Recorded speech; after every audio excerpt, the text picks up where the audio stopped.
Je m'appelle Étienne Swartz, je suis responsable industriel au Fermier Andé. Donc vous êtes ici dans un abattoir de volailles où on traite entre 230 et 250 000 volailles par semaine, essentiellement du poulet fermier élevé en liberté.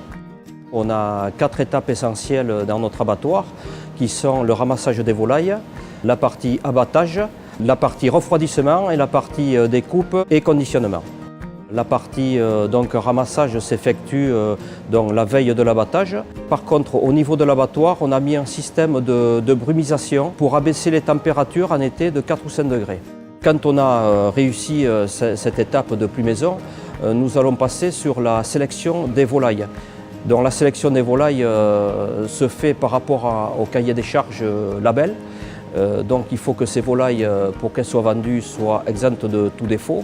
On a aussi un système qui vient mesurer la couleur de la volaille, ce qu'on appelle un colorimètre, puisque ici la souche principale c'est bien du poulet fermier, liberté, jaune.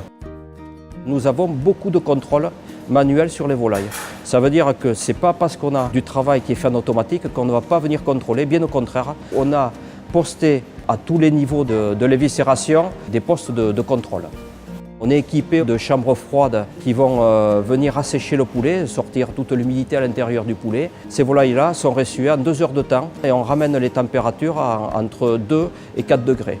En sortie de chambre froide, donc les produits seront dirigés soit vers la découpe, soit vers le conditionnement de pièces entières.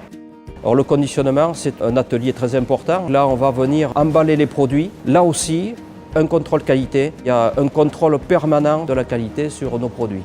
Au niveau traçabilité, là, il y a une petite particularité, c'est que chaque poulet a un numéro individuel. Le client, s'il a besoin de renseignements sur la volaille qu'il a achetée, on peut retracer le parcours de la volaille du couvoir jusqu'au moment où on l'a emballée. L'idée, c'est d'avoir des produits de premier choix pour mettre sur la marque Science V. Il faut respecter le produit, de l'élevage jusqu'au moment où on l'emballe. Et quand les personnes sont dans de bonnes conditions de travail, la qualité est au rendez-vous et on est fier de ce que l'on fait. Voilà.